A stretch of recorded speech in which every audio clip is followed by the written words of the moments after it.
All right, guys, I'm so sorry I'm coming a bit late. I was exhausted. We go chop ram meat. That ram where I tell you, say we buy. We chop am. We chop am. Ram no gree finish. I can't drink one Guinness. Can't drink one Budweiser.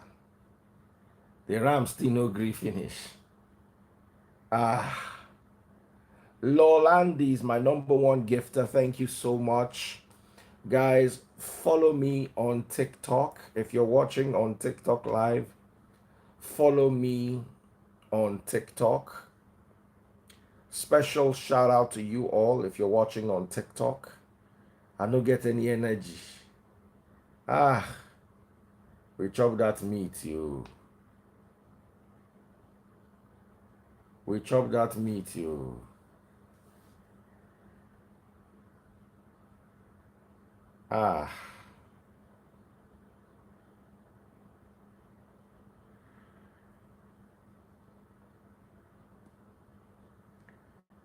We chop that meat, you.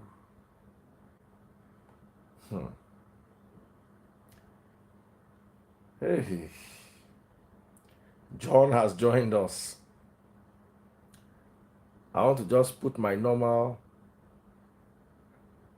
Who go even buy me bumper car today on TikTok?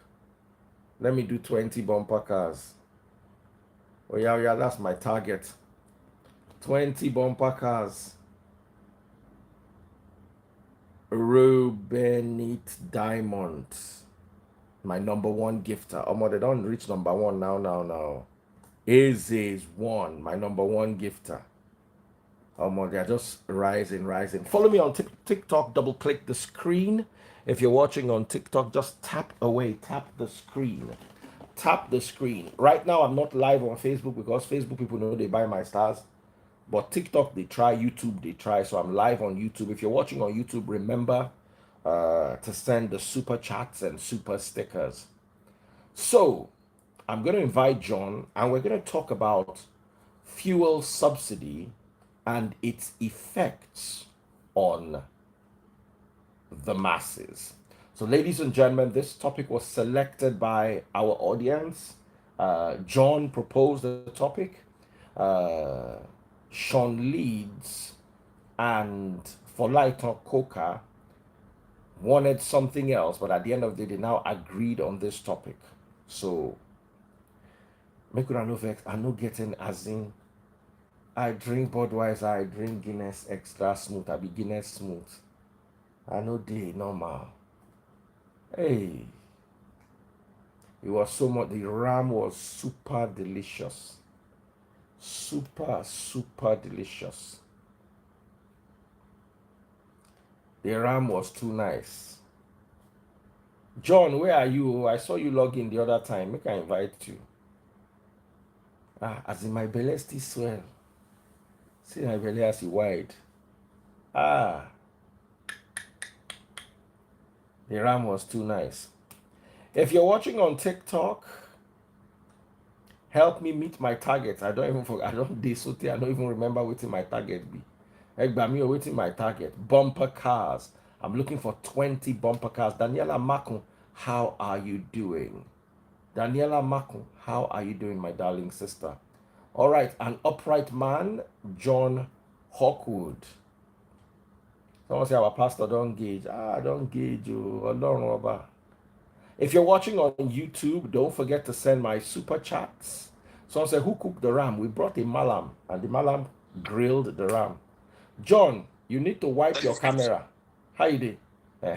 So that they go fit see you well. And now they see you before we know they see you well. You they go gym. I know. Person go see you for road, just mess with you on Instagram.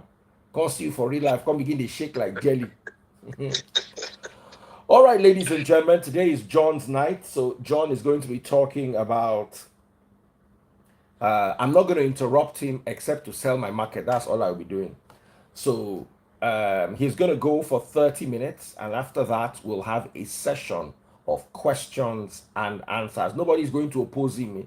It's not John against anybody. John will talk. Then if you have any questions, we'll have a 10-minute session for questions and answers. So the 30 minutes starts now. Fuel subsidy and its effects on the masses. Let me pin the comment. Fuel subsidy and its effects on the masses. Once again, if you're watching on TikTok, I'm live on TikTok, Facebook, and YouTube. And sorry, TikTok, YouTube, and Instagram. I'm adding Facebook now. If you're watching on any of these platforms, remember Facebook, search for Daddy Freeze. Scroll down to today's video, click on the video, bottom left hand corner, you will see how to buy stars. If you're watching on YouTube, my super chats are available. And if you're watching on TikTok, where my greatest number of friends are, TikTok people, help me meet my target. If you're watching on TikTok, let me downgrade the target back to the usual money guns before people say, Daddy Freeze, I didn't see this bumper car. Oh. I don't know how to get you bumper car. So I'm downgrading it back to money guns. Oh yeah, come and buy my money guns. 30 money guns. That money gun just is sweet. I mean, they don't come out my money gun. I don't see money gun again. No, they don't say Daddy Freeze, they collect this money gun too much. Maybe we give them other things. I don't see the money gone again. No, egba me oh. Make you carry me oh. TikTok, oh, where's my money gone oh? TikTok, oh, where's my money gone oh? One person bought me a shuttle one day. I don't know who it was. Ah man, I would remember that person every day. Inside sleep, inside reality. I don't see my money guns. All right. God bless you. So remember to double click the screen if you're watching on TikTok. Double click the screen. If you're watching on TikTok, share the video so others can get it. So, John, over to you. Fuel subsidy Uh, and its effects on the masses. Let's go there. that the phrase, this first subsidy thing is a long overflowed issue in Nigeria. In as much as we know that there are a lot of people who are not supposed to benefit from it, a lot of criminal gangs who benefit from it. It's I at this point I think the whole nation agrees that it should be removed, except those that don't understand why it should be removed. But I have a different opinion about its removal and the process in which it's being removed. We all know, as of last year, the Nigerian government spent about $10 billion on fuel subsidy, which is about $10 billion should be about 4.5 trillion naira on fuel subsidy. Original women. And this 4.4 trillion naira, the Nigerian budget as of last year was about 21 trillion, if I'm not mistaken. And out of this 21 trillion, recurrent expenditure was about 8 point something trillion. Now, if current expenditure, which is what the federal government spends on payment of salaries, pensions, gratuity, and the rest was 8 point something trillion, and we spent 4 point something trillion on subsidy. If you're removing the subsidy, why not you put the 50% rise in minimum wage for all across board of the civil service, so that we know that what you're removing, you're taking it back to the masses to cushion the effect of the hike in fuel prices in the country. Because whether we like it or not, if the fuel prices rise, the price of everything will rise, because most of the things that we do in Nigeria is tied down to transportation. The market woman transports herself to the market to buy foodstuffs. The man who runs a grocery store depends on transportation. The interior designer depends on transportation to move products, items to his site. The man building a house depends on transportation. So if we are removing subsidy completely, my problem is not. I agree that subsidy should be removed, but my problem is the money allotted to subsidy. What now then happens to it? And if you look at NLC, this is what NLC is saying. NLC is not saying that subsidy should not be removed. NLC is saying, if you're removing subsidy, then the money that was earmarked for subsidy, the money that we've always spent on subsidy, we must see it on the ground, we must see it being used to do something. Because if Nigerians keep quiet, it's all gonna end up like Abacha's loot. We recovered 1 billion from Abacha. Where is the money? You will not see. We recovered this from Abacha's loot. Where is the money? You will not see. Are there criminal gangs benefiting from subsidy? Yes, a lot. And it's not just subsidy. There's something they also call bridging. Bridging is done by the Petroleum Equalization Fund. The Petroleum Equalization Fund is a parastatal that tries to make sure that the petroleum products, that's during the subsidy regime, that the petroleum products was sold at equal prices all across the nation. For example, if products come into Lagos, petroleum products come into Lagos, you don't expect the man who is transporting to a filling station in Ajah to sell the same as a man who is transporting to a filling station in Maiduguri. Because the man who's transporting to a filling station in Maiduguri pays more for transportation. But petroleum equalization funds there's what they call Aquila. Aquila is mounted on every tanker that carries petrol, because the subsidy is only on petrol and kerosene. There's no subsidy on diesel. So now what they do is, when you load in Lagos, before you leave the depot, they flash your Aquila. It's like a chip, a computer, it's like a chip. They flash the Aquila stuff, and when you get to the destination, they flash the Aquila. So the government will pay the marketer, the person who owns the product, a certain amount for that distance covered. From Lagos to Maiduguri has its price. From Lagos to Kano has its price. From Lagos to Benin will have its price. But what people were doing with that Aquila is they cut the Aquila out of the tanker, flash it in Lagos. They call it Aquila by air. They will flash it in Lagos, fly it to Maiduguri, and flash it in Maiduguri and claim that money from the federal government. So it's not just the subsidy there's a lot of corruption ongoing in that sector. We all agree that it should be removed. But the problem is, when you're removing it, how does it translate to the common man? As of yesterday, that's yesterday Nigerian time, NLC just finished a meeting with Femi Babajamila, right? And they reached some key points, and NLC is insisting, okay, if you're removing subsidy, then you have to revamp all the refineries to functionality. They have to be at least 80% functional.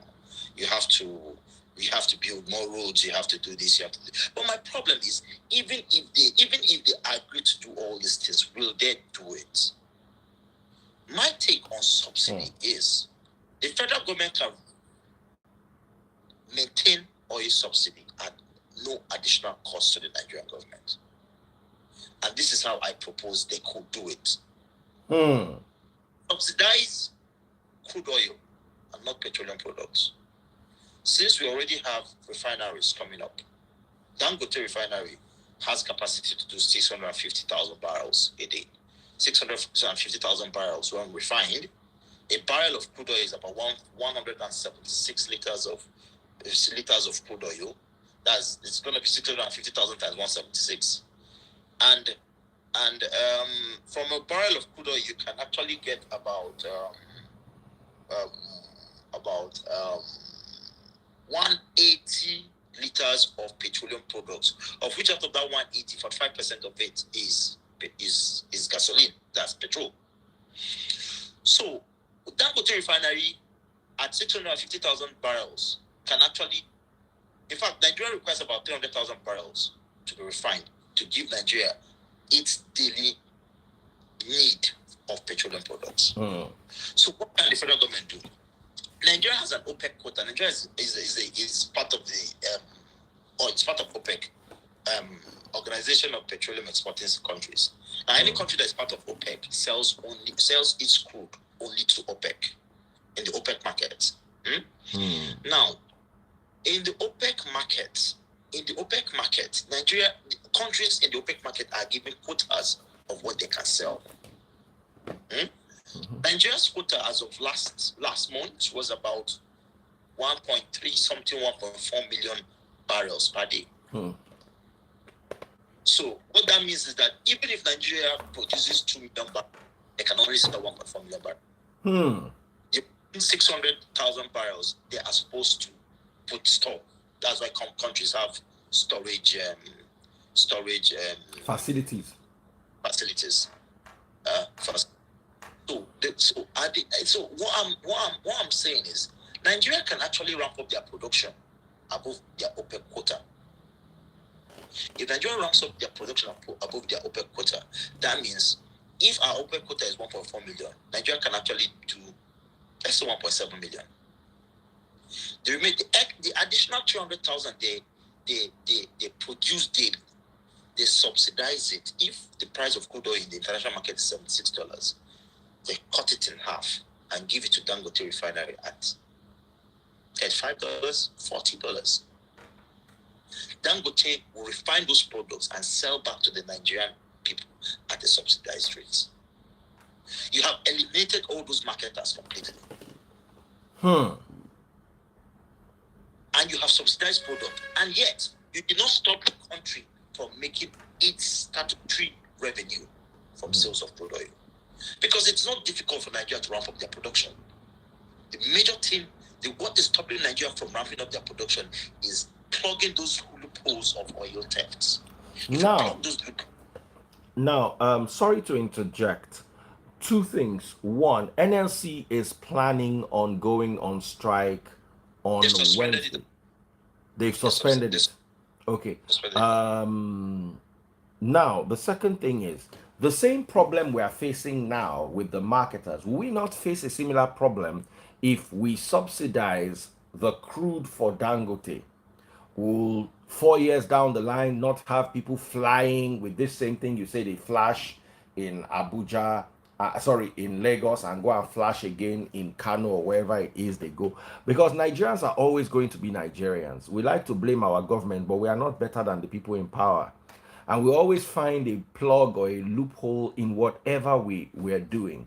What do you think about that, John? If you subsidize crude, what you're subsidizing is not all the crude you give to Dangote. You're subsidizing 300,000. Dangote has a capacity of 650,000 barrels.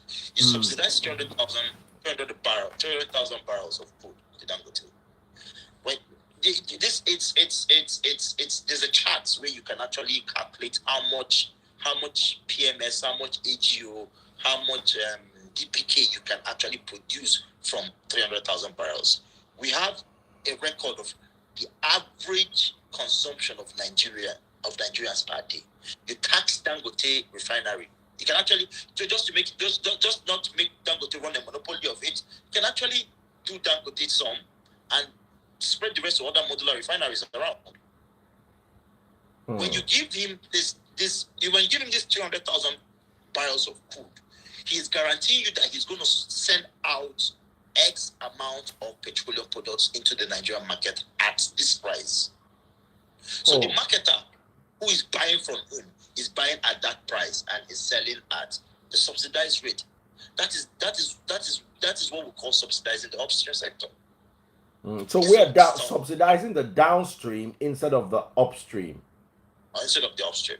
So in your opinion, it will be better if we subsidize the upstream against the downstream. I'm sure people will have quite a few questions for you. And that's exactly what countries like Saudi Arabia and the rest are doing. Because the phrase, Saudi Arabia still subsidizes products.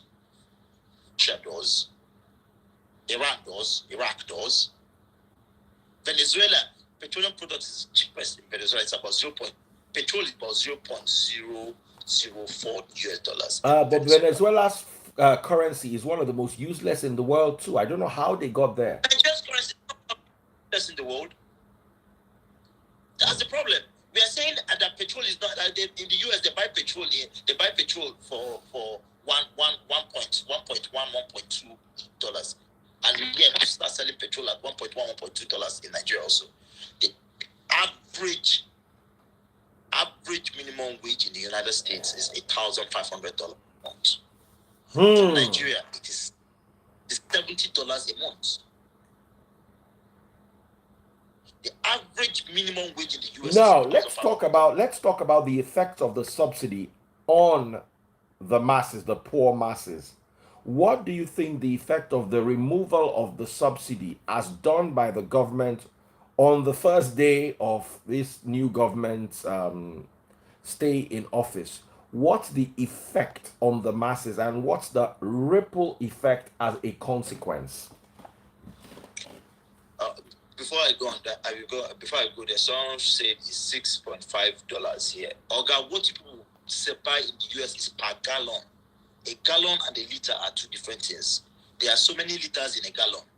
So if you go and check the price per liter, the price per liter of petrol in the US is an average of $1.1, $1.21. What you get in the US is gallon. US uses a measurement system known as gallon and not liter. So please go and verify and come back. So like I was saying, the effect of it to the masses is a blunder of the government of the Federal Republic of Nigeria.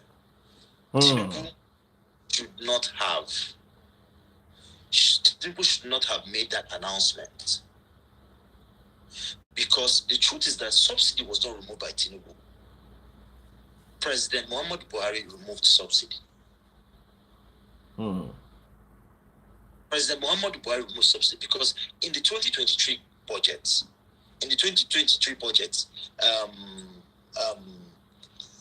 subsidy, there was no provision for subsidy after June. Subsidy ended on June 31st. And Muhammadu Buhari remained silent about it because he knows what the pronouncement will do to the market. And when you blame Nigerians, when people blame Nigerians, you don't blame those marketers because the marketers, for example, let me ask you a question. Let's say you're a car dealer and you live in America. And you buy a Toyota Camry for $1,000, for example. All your cost plus cost of shipping and clearing is $1,000. As of when you bought that car, $1 was 500 naira. That means your cost price in Nigeria is 500,000 naira. If you see 550,000 naira in Nigeria, you sell that car, right? But let's assume as of when that car is landing in Nigeria, the price, the exchange rate of the dollar now increases, and dollar now becomes 700 naira. Will you agree to sell that car for 550,000 naira? Despite the fact that then you will lose money. Yes, because that's not business. Because your cost price is not the cost you bought it. Your cost price is the present cost of that product as of when you're selling. Oh, I totally understand you. So what you're saying is you can't do business if you cannot at least break even. Buy it back. Yes. Even if, let's even forget about making a profit and your running costs and your overheads, at least you should be able to break even. So you're saying that it is not tenable, it's not worthy being in business if you cannot break even. But now, if the marketers cannot break even, shouldn't there have been a negotiation between the government and the marketers and also the transportation sector in such a way that the subsidy removal will be rolled out in sections over a period of say 6 months so as to cushion the effects on the people? Now, I also say this all the time and I want you to address it. Fuel subsidy helps all of us. Me, the man who has 5 cars and 2022 Benz. You, where they enter downfall. Because the cost price of the fuel subsidy is why your the price of the downfall is where it is, 100 naira instead of 600 naira a drop. You, where they use generator for house, where they use petrol. I better pass my neighbor. The subsidy is helping you because you're producing electricity in your house at a subsidized rate. The vulcanizer whose machine uses petrol. And everybody directly and indirectly are benefiting from the fuel subsidy. Here's my argument, John. When you remove the fuel subsidy and you carry the money and put in education and healthcare, people like us that are not on any government healthcare plan and our children do not go to government schools, how do we benefit from it? How does the person who's entering Molue benefit from it? How does the person who needs to buy 2 kegs of petrol every night for his generator benefit from it? So the one thing that we're all benefiting from, yes, it is a scam. Peter Obi said it's organized crime. Bola Tinubu said there's no budget for. We all know it is bad. But my problem with Nigerians is when you remove, because we are all enjoying fuel subsidy. All of us are enjoying. Someone says indirect benefits, yes. But you see, you cannot fund it in education and expect the illiterate market woman to. How is she going to benefit from it? Yeah, you see, that's where the problem lies, because the illiterate market woman wants to see the benefit, how it directly impacts her, and not any other person. For instance, if they take the money that was supposed to be spent on subsidy, for instance, last year they spent about $10 billion on subsidy. That's 4.3 trillion naira on subsidy. Our recurrent expenditure is 8.5 trillion naira in the budget. That is what the Nigerian government used to pay salaries, pensions, gratuities, 8.3 billion. That means what they spent on subsidy is about 50% of the recurrent expenditure. So they can as well up that recurrent expenditure by 50%, which means everybody who works in the public sector is going to have a 50% raise in pay. So what that means is that when everybody in the public sector have a 50% raise in pay, every woman who sells something in the market will also raise her price, because all these things are intertwined. Whenever they increase minimum wage, you see the prices of things go up a little bit. So at the end of the day, everybody will benefit from it. But the problem, what the bone of contention now is, what the politicians are doing is they want to take the money off the marketers and keep for themselves. They want to take the money off the marketers and keep for themselves, because they have not given us any framework on what they want to do with these monies. That's exactly what I'm saying. Because they have not given us framework on what they want to do with the money for the subsidy. Taking out subsidy is one thing. What is your plan for the revenue that was supposed to be spent on subsidy? We are saying the exact same thing. We all benefit directly from subsidy. Yes. If you remove it, where are you going to put it that will even benefit from at all, let alone directly? The next thing, they will tell you that they use it to buy guns that don't work for the military. Or they used it to do public education. How does that benefit anybody? The public education system that we have is one of the worst in the world. So we agree that you'll be amazed that even the market women don't send their children to government school.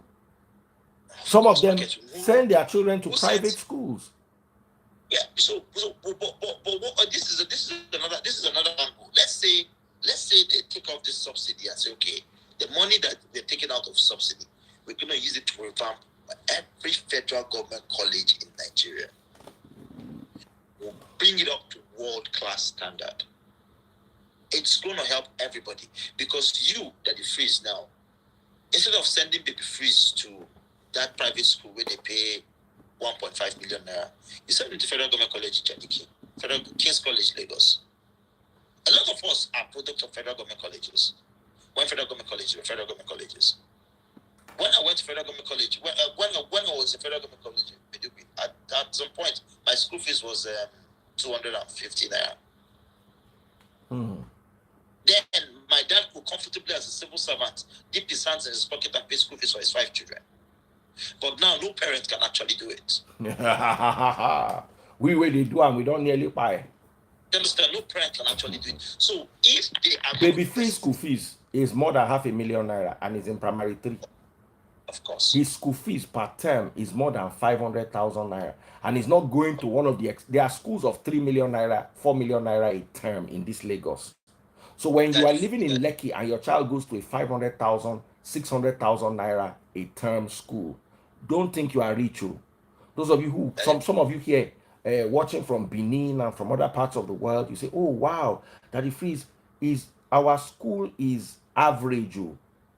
The poorest school on the island, very average. Very average. The poorest school on the island is about 350K. What's the name of this school instead of VGC? Chrisland, right? Yes. Chrisland is close to 1 million now. Yes, now about 700K for primary school. So when you hear that, your child is paying 600,000, 650 thereabout, that's what it is about. It's not a rich man's school. It's average on the island.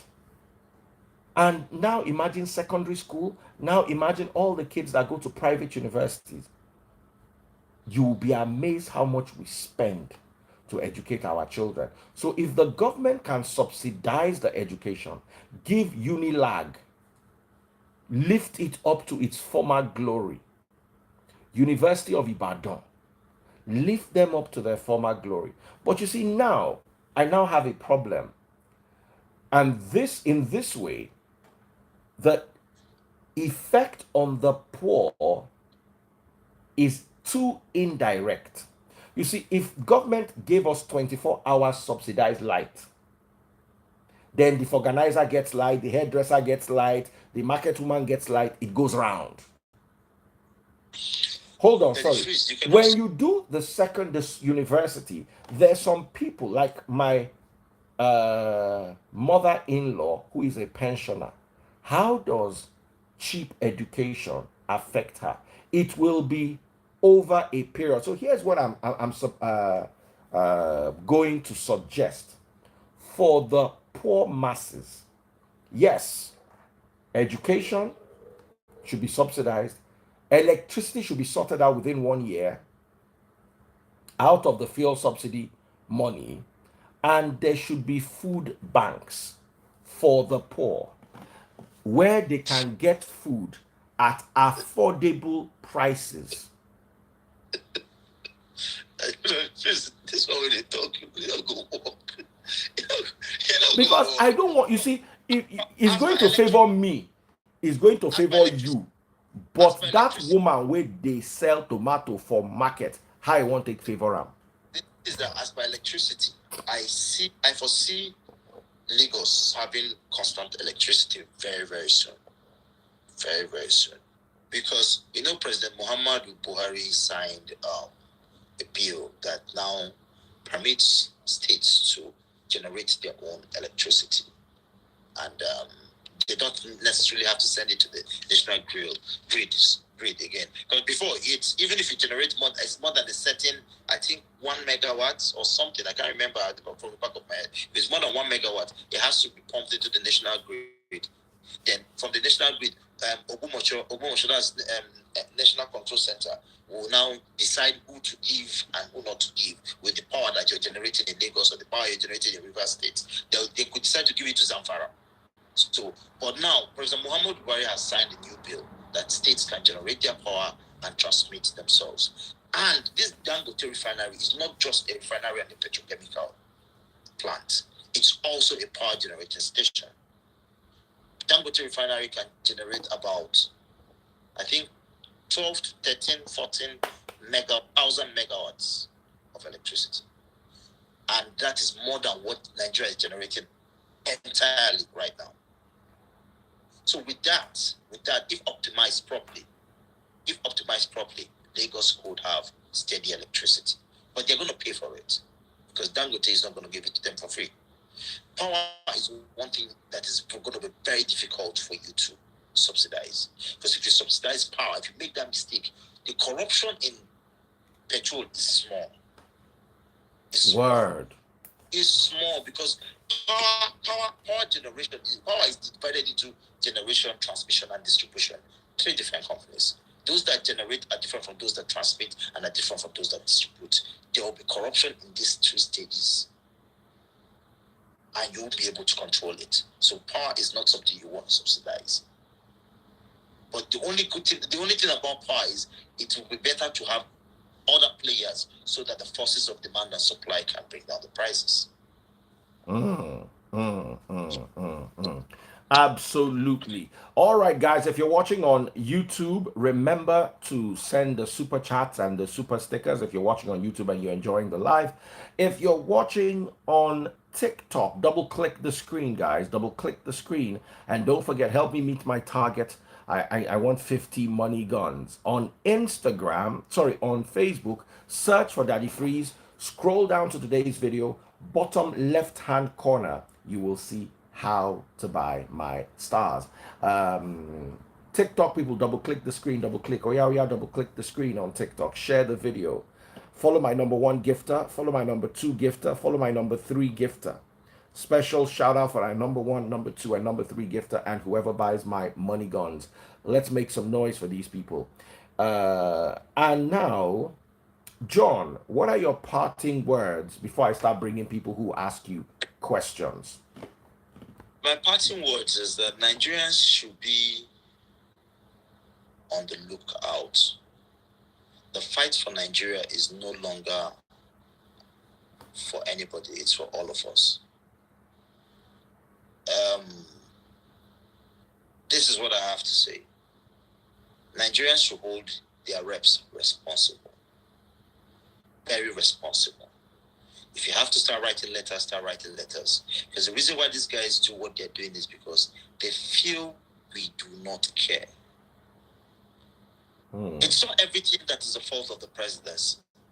The presidency is an executive arm of government that should be checkmated. That should be checked by the legislative arm of government, and that legislative arm of government is me and you.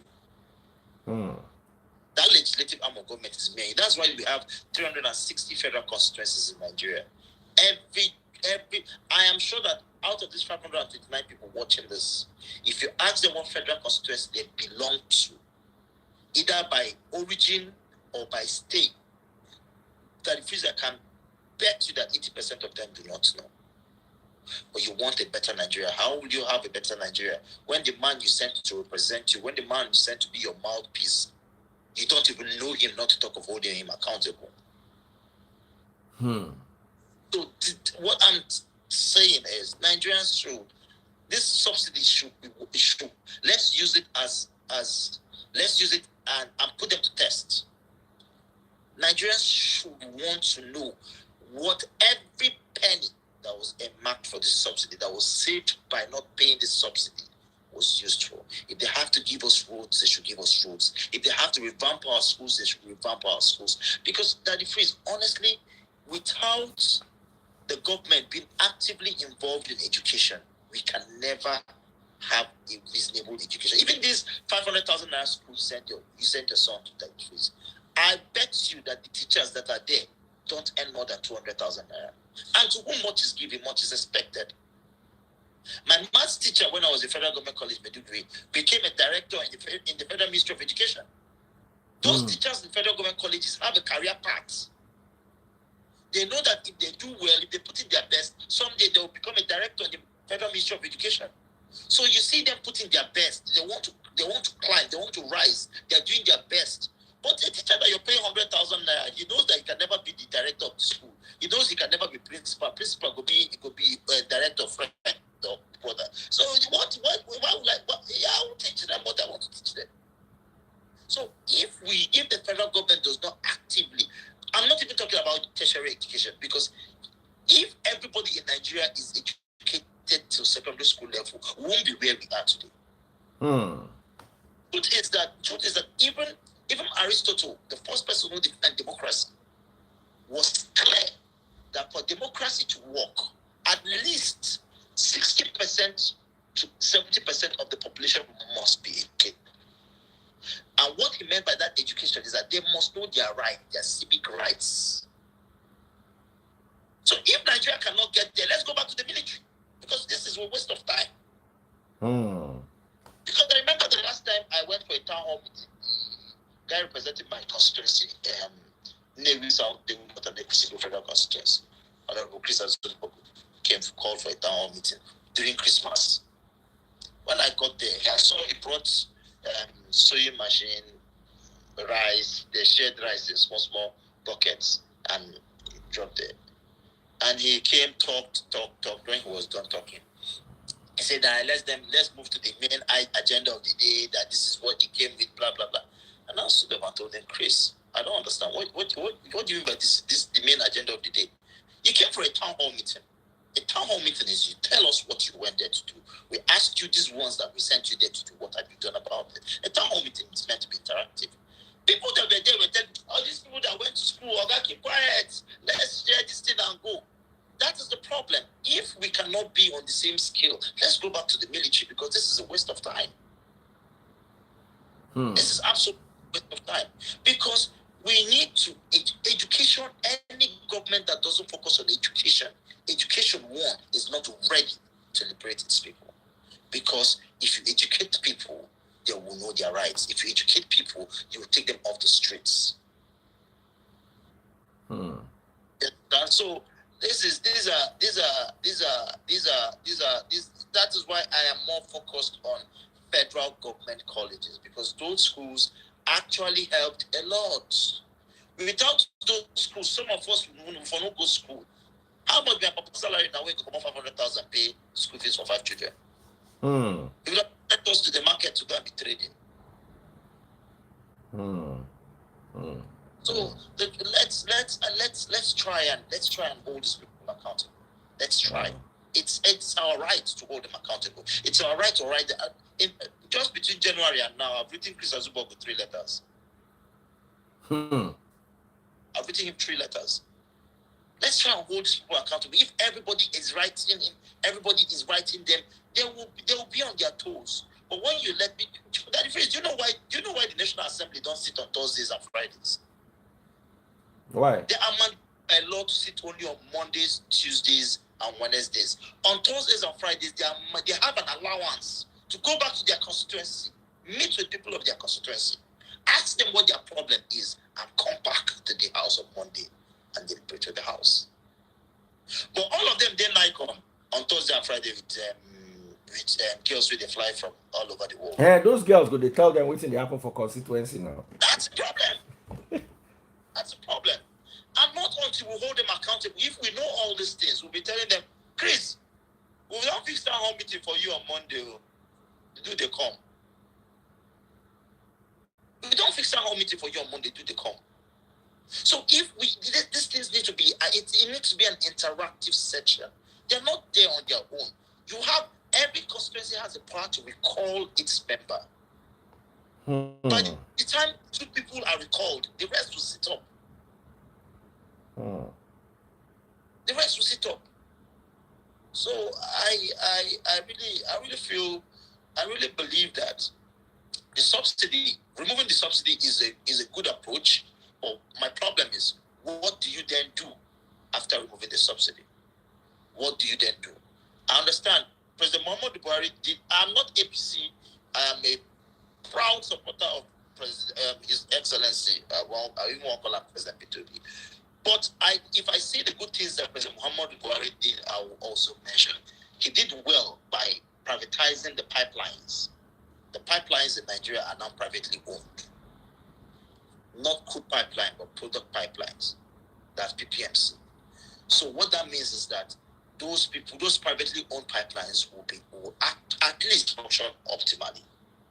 So if we can have good refineries that are refining, then they can actually start pumping products to the depot in Maiduguri, the depot in Kaduna, the depot in Bauchi, the depot in Enugu, so that these things can flow. We are not supposed to be driving trucks all around Nigeria to transport petroleum products. Those trucks are just meant for depot to filling stations, not from Lagos all over the world. And if that is done, you see a huge decongestion of Lagos. Because all those tankers you see in Apapa queuing up to go and pick up products from Apapa will no longer be in Apapa. They'll be in depots in their separate states. things that we can do if we hold, these people can do if we hold them properly accountable. And this subsidy, everybody's eye should be on the subsidy, because that money is half of what they use in paying civil servants. It is a lot of money. 4.3 trillion naira is a lot of money. It's a lot of money. So let's, for me, it's a good thing, but I still feel that certain things should have been done before the subsidy is completely removed. The president, Bola Ahmed Tinubu, fumbled, yes. That announcement was supposed to come on the 30th of June. That announcement, maybe not that they told him to make the announcement on the 30th of June. That announcement was supposed to come on the 30th of June, so that it will not change market prices in June. You get so, but that notwithstanding, something that will happen in July and that happened in June is still the same thing. So it was going to happen anyway. It's still going to happen. Yeah, it's still going to happen. Let's focus on the problems and not on marketers. It's not the marketers' fault at all, because if I buy petrol at even 100 naira, and as of when it gets my filling station, you told me that the price has increased to 700. I'll sell for 700 because I will need to sell 700 so that I can go buy back that petrol I bought. That's the continuity of my. Because if I sell at that 100, I won't be able to buy the quantity I don't really buy anymore. You get that's where I do not fault the market at all. It's not their fault. They have the right to sell at the price, at the prevailing market price. But let's all put the eye on this subsidy, because honestly, if we remain Nigerians as we've always been, you will realize that all these monies earmarked for subsidy will go into individual pockets. And that is what I have a problem with. Anyway, let us open up the mics or the phone lines so we can get at least one or two contributions. What are your thoughts? Biola is here. I'm going to bring Biola, and I'm going to bring Femi Aderibigbe. Femi, is it Femi Aderogba or Aderibigbe? Aderogba, okay. So I'm bringing Femi Aderogba and Biola. So over to you guys. What are your thoughts? John is going to answer your questions. Biola, how are you doing? While we're waiting for them to come on, nobody has bought my money guns on TikTok today. When they follow me fight, if we carry Olosho matter begin talk now, everywhere go full for money gun, everywhere go full for super chat. TikTok people just they look me like this, say they no one waste their money, so that the day where I bring better gist, they go fit buy my star. Una wicked do. Facebook people, una know they try at all. Okay, somebody sent me 99 stars on Facebook. Wow, this been a while. Chukudi Alex Okonkwo, thank you. So once again, Biola, what are your thoughts? I don't think she knows she's on. She knows. Femi Aderogba is unable to join. Biola, what are your thoughts? Let me see if I can invite somebody else. Biola.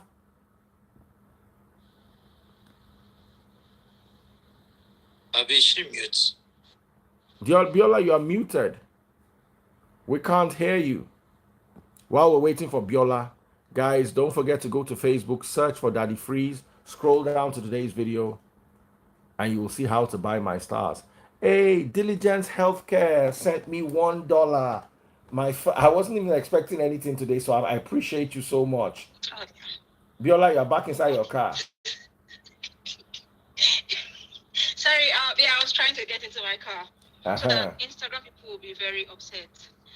Hi, Daddy Freeze. Hi, John. Hello, gorgeous. How are you doing? We've missed you. I'm good, thank you. You've missed me. Daddy Freeze now. Why are you talking like this? No, I'm being serious. Your Instagram people don't like me. me. Somebody has sent me money gun. Papi Prof, thank you so much. One money gun. Oh yeah. Let me see 20. Sharp. Papi Prof. Love you, bro. So, what are your thoughts? I think somewhere you answered my question, but I'll just ask it again. So, John, the question I was asking on the comment was, with the removal of the fuel subsidy, what plans did they have or do they have for the aftermath of the removal? Because at the end of the day, it's the masses, the poor masses, that will actually suffer this removal. So far, I know. The rich will always be rich, and they can afford anything as long as Nigeria is concerned, or the situation in Nigeria is concerned. But the poor people, the market woman, the market man, the soya guy, whoever, how will he be able to afford this hike in fuel price? If I'm making sense, yeah.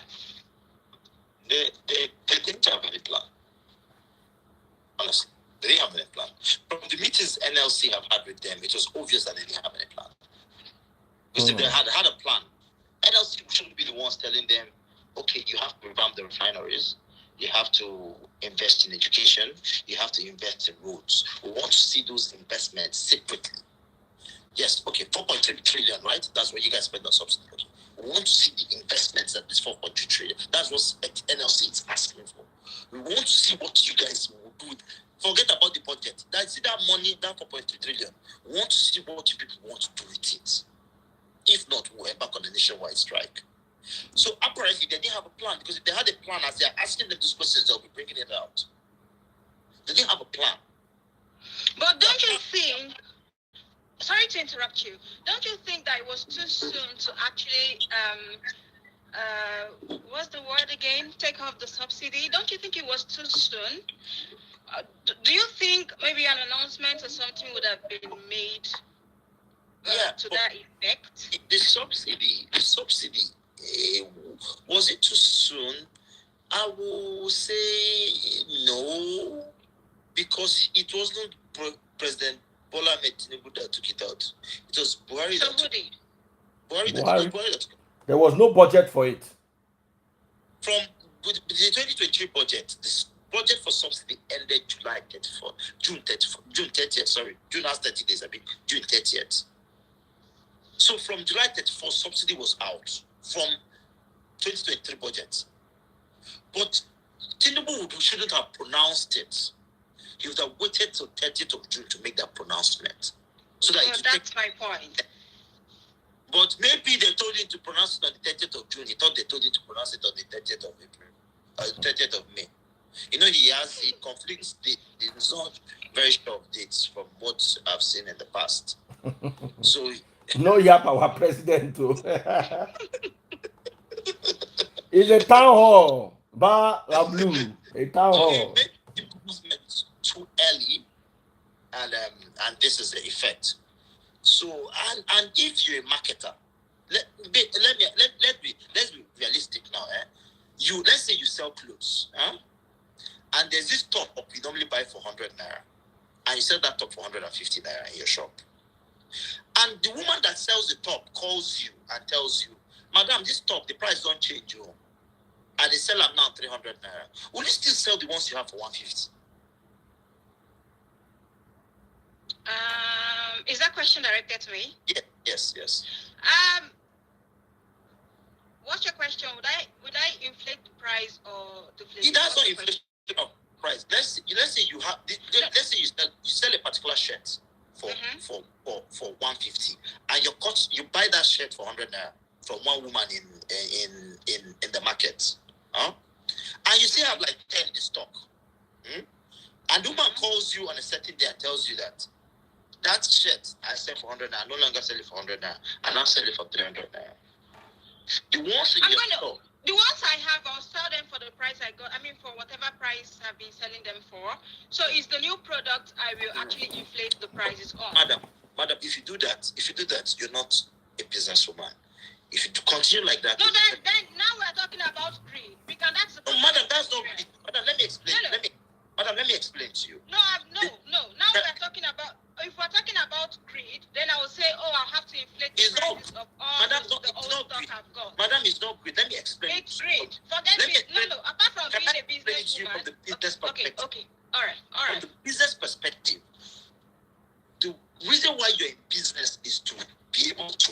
buy to resell, not to sell. The reason why you're in business is to make sure you're able to buy that product again, not to sell. You're in business to make sure you're able to buy that product again. That is the sustainability of your business. Yeah, but now if we have to if we have to talk about the fuel subsidy and the negative impact is going to have, this is where the greed comes in, because those people who sell, who must have hoarded the fuel. Wait, give me a second. Who must have hoarded the fuel? Then they'll inflate the prices. They did not hoard the fuel. They did not hoard the fuel. If your president came up and said, and made an announcement that there is no more fuel subsidy. Me and them, every marketer in the world knows that the price of petrol is about $1 some cents. So there's no way 200 naira will buy petrol. Will buy a liter of petrol. So if there is no more subsidy, conventionally it tells them that the price of petrol is about 600 naira. Going by the current CBN rates, 500, 600 naira. So what they are going to do is to sell at that price so that they'll be able to restock. If they sell at 200 naira, if they were used to buying one tanker, they will have to buy half. But now we are talking about greed, because the same thing happened during the COVID. That is not greed. Give me a moment. The same thing happened during the COVID and the pandemic. Madam, that is not people greed. That had hold on. People that had the mask and sanitizers and stuff, what did they do? Say for instance, you would buy mask for 500 naira or maybe 1,000 naira. When they heard about the importance of masks and the importance of sanitizers, they then inflated the price of the old stock they had. That is greed. And if they do that also with fuel, that is greed. Madam. Why not you sell, forget from a business point of view now, why not you just sell the old stock you have for a particular price, and then when you get the new stock, you can inflate the price on the new stock. That is my own. Madam, there are two different things. Charity and business are two different things. If you're running a charity, it's not charity. No, madam, it's charity. What you're running is a charity. No, it's not charity. It's greed. It is a charity organization. No, it's greed. Because in the West, or in some countries in the West, actually told me that is the old stock of, for instance, if they're having issues with tomato supply, actually told me that is the old stock of tomatoes they are going to they will inflate the prices on. Madam, there is nothing like old stock in business. Get it right. Madam, there's nothing like old stock in business. No, from a business perspective. But when you're talking about greed. Madam, there is nothing. Take off your emotions. This is emotions. These people are not. These men. If you apply it, if this is the way Nigerians too will do it, then we talk about the greed in Nigeria. Forget emotions now. Forget business. I'm just saying, why? No, it's a question. Madam. Why would you inflate the prices on Madam, let me ask you. You already had? That's not a simple question. All right. Let him answer. John answer, and then let's hand over to Femi. Because say me here, I don't drink, so my power no plenty today. I'll end this with this. You live in the UK or the US, I know, all right? If a tanker comes in and drops petroleum product in a filling station, and the next day the price of petroleum products increase, that filling station will sell at the new price anywhere in the world. So if you're saying it's greed, then the whole world is greedy. The whole world is greedy. From Jericho to America to Canada, we are all greedy. Business has nothing to do with greed. Business. I still disagree, though, but it's okay. Madam, you can go and make your verification and find out. No, I know. I mean, I still disagree, but it's okay. I accept it. Good morning, everyone. Actually, how are we doing? Well, before I pass my comment, I think I have a few questions for John, because it seems to be the guest speaker, and this is a wonderful topic of subsidy removal. So I wouldn't want to interrupt him or argue his point. But the first thing I want to ask is, can you actually relate the place of corruption in what's it called, in effecting change in Nigeria? For instance, now, can you try to relate the place of impact of corruption on achieving the goals of subsidy? Is there a way you can relate that together? Impact of corruption on achieving the goals of subsidy. You mean how corrupt? Can you break that English down? Okay. The question is, let me put it this way, that how can we, do we think subsidy, the goal of subsidy removal is attainable with the current level of corruption in Nigeria? No, it's not. That was exactly what I was saying. That the 4.3 trillion that is earmarked, that Nigeria normally spends on subsidy, at the end of the day, will not go get into the hands of the marketers, but will get into the pocket of politicians. At the end of the day.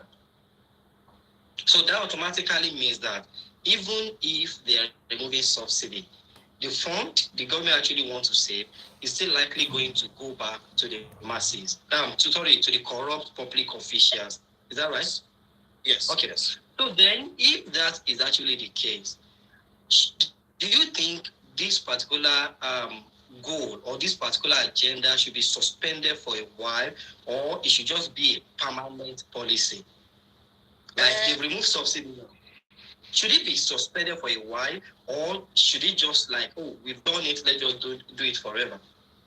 If you ask me, I will prefer the route NLC is going.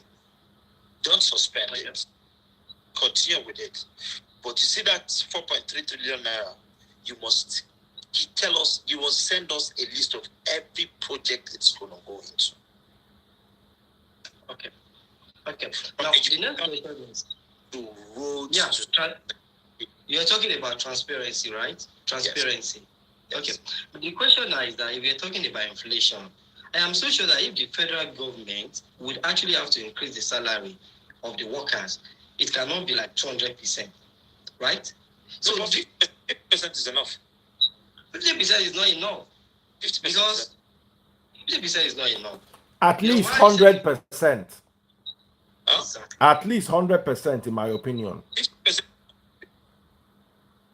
50%. Yeah, it has to be 100%. If it's under 100%, it's not enough. If they increase it to 100%, they don't have fundings for it. This is my mathematics.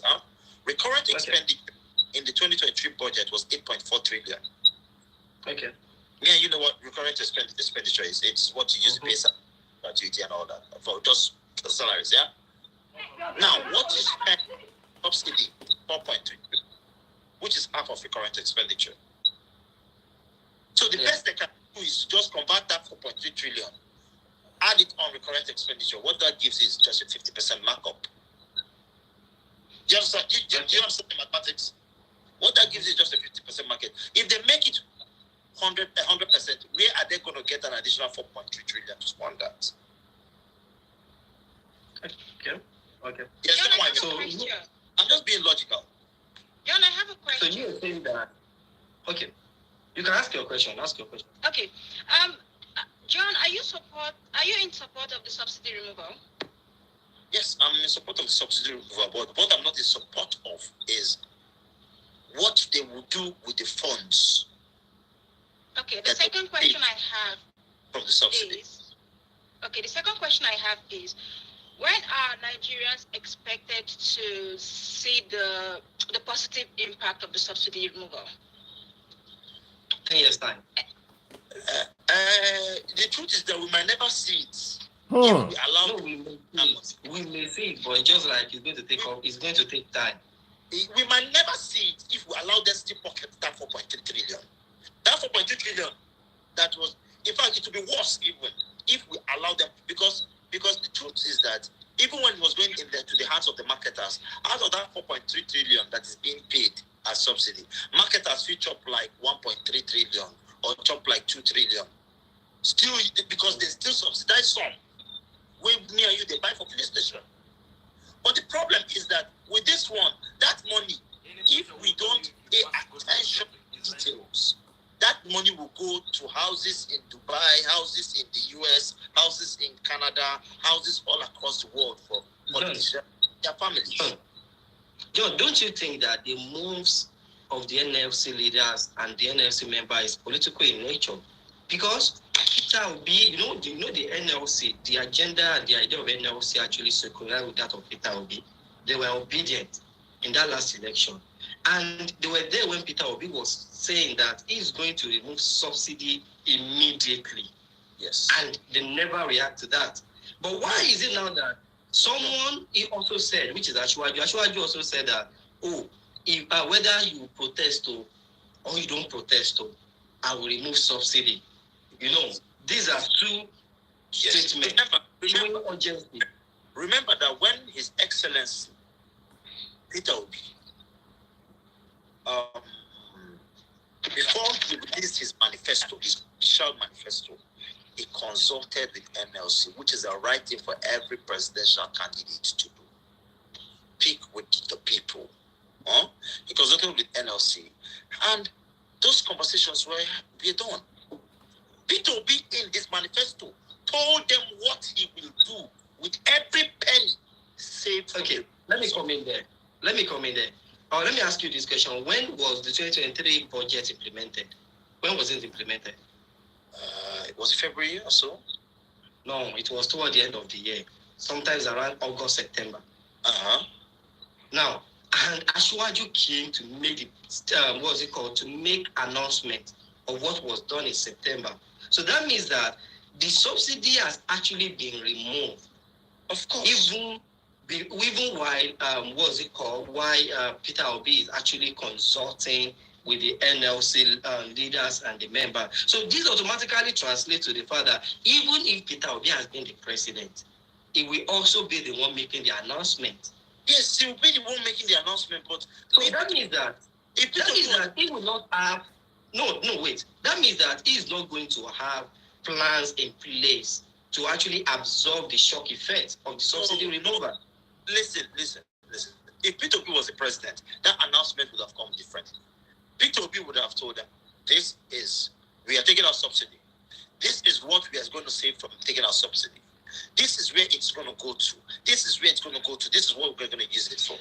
Peter Obi would even go to, let me land, please. Peter Obi would even go to the extent of publishing the savings from subsidy, where each penny will go to on all the national dailies.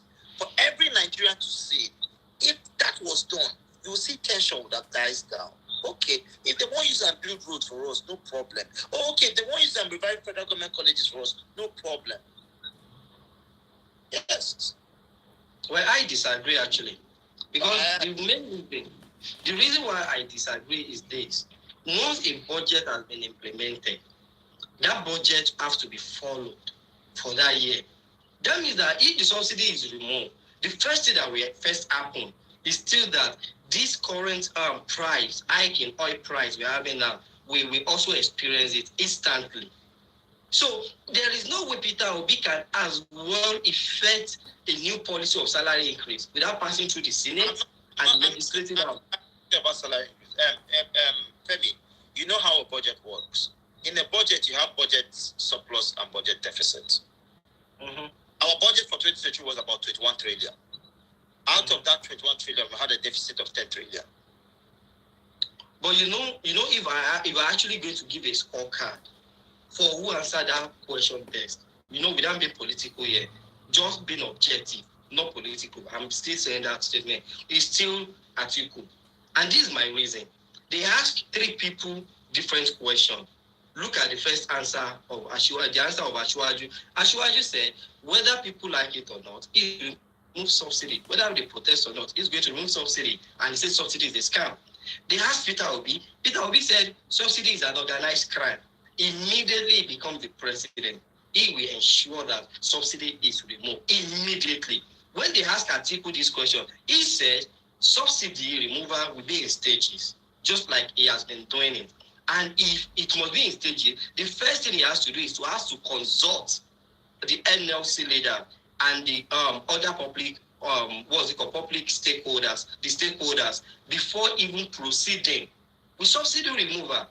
One shows the respect for democracy. But the difference between between him and P2P is that P2P consulted the same NLC. No. This is what I'm telling you. Consultation before governance. Wait, consultation before governance is a scam. There's nothing you tell me now. I am trying to explain the budget to you. We have budget surplus and budget deficit. We have a deficit of 10 trillion in the budget. So if P2P can actually tell us that, okay, fine, since we have a budget deficit of 10 trillion and we have saved this X amount from not paying subsidy, and this X amount goes to deficit, that means at the end of the day, we might, from other revenue generators, we might actually have a surplus. Those surpluses shall go into education, into good roads. Gone are the days where Nigerians just sit back and just let these people run the country. We want to see figures. I want to see contracts being awarded and see the figures on that contract so that I can go and verify the cost of that contract and come back and say that, no, this contract should not be awarded at this price. We want to see all right. John, sorry, we're running out of time. And hold on, we're running out of time. So everybody gets 2 minutes to say their parting notes, starting with the guests, and then John would now respond. So parting notes, before I even announce that, a very special thank you to Diligence Healthcare on YouTube. Thank you so much, Diligence Healthcare. She sent me $11. Big shout out to my Facebook family, Aderemi Enamel Lawan. Sent me 530 stars on Facebook. Thank you. Appreciate you. And on TikTok, Papi Prof sent me 2 money guns, while Edo's Papa sent me 1 money gun. Follow my top gifters if you're watching on TikTok. Double click the screen, tap the screen, connect with one another. Follow my number 1 gifter, my number 2 gifter, my number 3 gifter. Special shout out to you guys on TikTok. Remember, I'm looking for 50 money guns. Let me see those money guns rock. Pa, pa, pa, pa.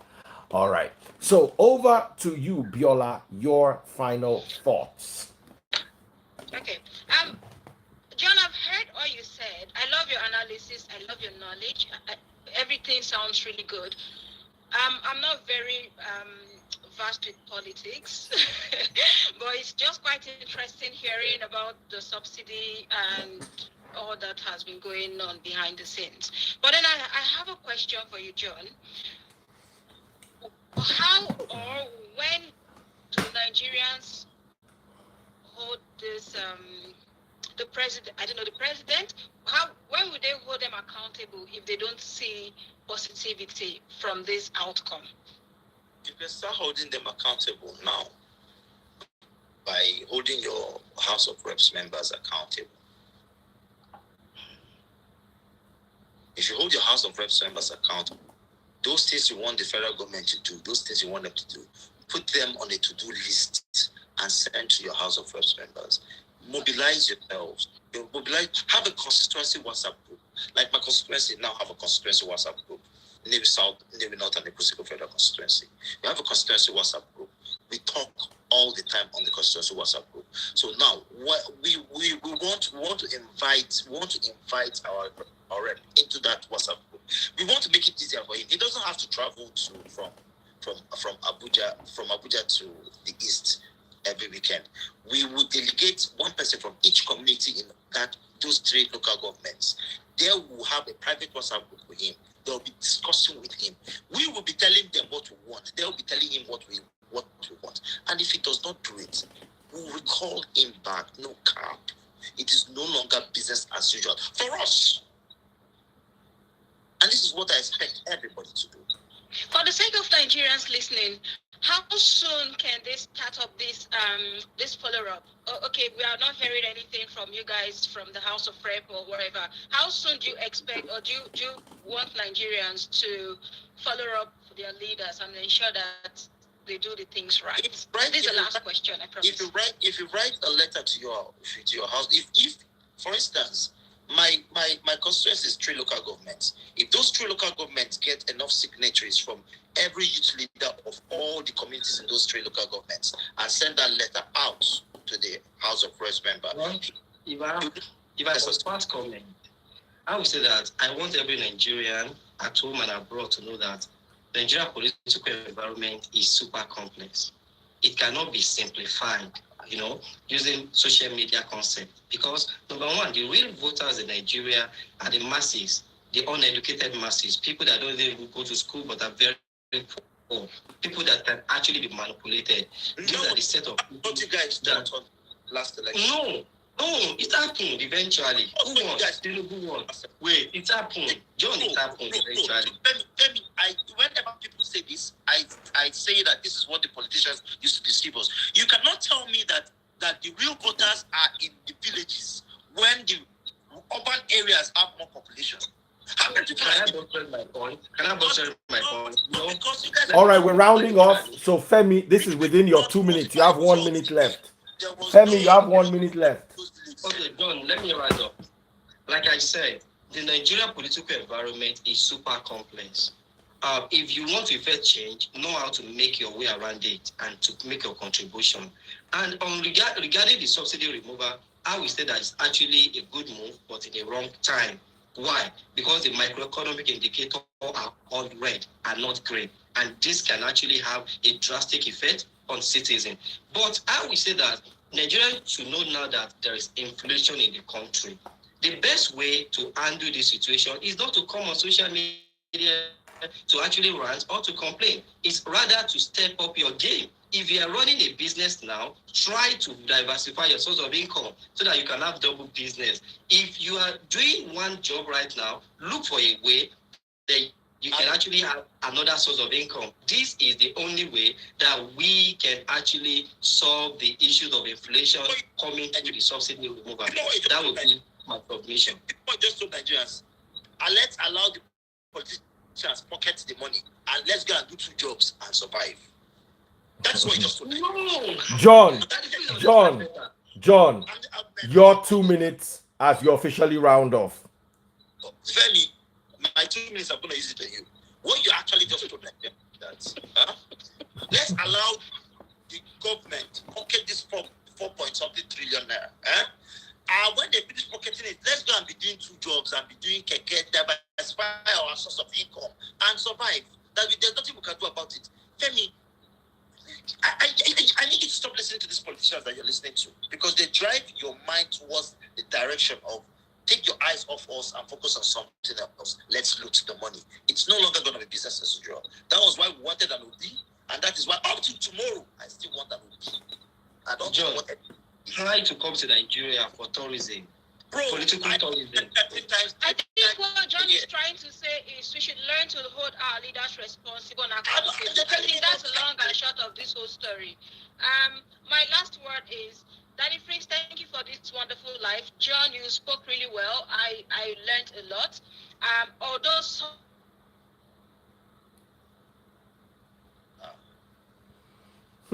Viola network don't log out too. King of England don't disconnect our mast. I swear. Anyway, thank you guys so much. Some people will come and say, Daddy Freeze, you only talk about women and pregnancy and single mothers and all those things. We also have some intellectual conversations that are relevant to the Nigerian population from time to time. And I must thank John. My knowledge of politics is limited. I can grapple around and engage in a conversation, but to hold an audience this long, I need to give that to John. Also, thank you to Femi Adirogba. Femi, thank you so much. You've supported us from the beginning, and this is one of your power areas, politics. It's just that in the last thing you said, I agree with John. So let them steal the money while we get 5 jobs. I think I'm with John on that one. We need to hold these people accountable. Thank you once again, John. Thank you, everyone, and God bless you. All right, thank you.